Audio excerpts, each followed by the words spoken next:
na ba? Sigurado ka ba?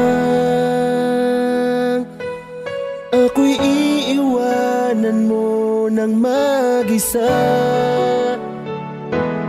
Baka nabibigla ka lang yata. Alam mo ba ang sinasabi mo? Ito ay tatapusin mo. Alam mo ba ang aking mararamdaman? Bakit ka naman ganyan? Bakit mo ko pinagtutulakan sa tinuruan mo? Muna ako na masanay na di ka kausap.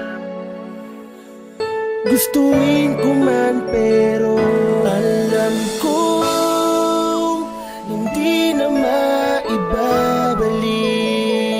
yung dating ikaw na puro lang paglalambing.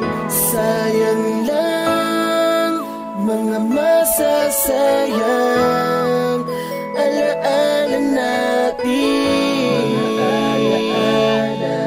Dahil ang lahat sa atin ay tapos na. Ipapaalala ko lang kung paano mo ba ko pinaligaya. Sa gitna ng aking kinakaharap na dagok na wala kay baka di ko na kinaya. Inabot mo ang kamay ko at habang nabubuhay ako sa'yo aking tatanawin. Pero sa napakasimple pagsubok na dumating sa ating dalawa, ako ay binitawa mo din. Yun ang hindi ko maunawaan. Nung sa akin ay palayuan na lumakad, tinapos mo lahat sa pagkakamaling madalas mo na ginagawa. At lagi kita pinapatawad, di ba palagi mo ko pinagmamalakihan na kayang kanya mo ko palitan para mo ko sinadya nagilitan. Habang lakat ay iniiyak ka pero naisip ko siguro nga pagod ka na sa hirap na magkabila ang sitwasyon na dinaanan. Di mo na naisip ang ating naging kaligayahan at ang tanging nagawa mo mga ko'y iyong iwanan.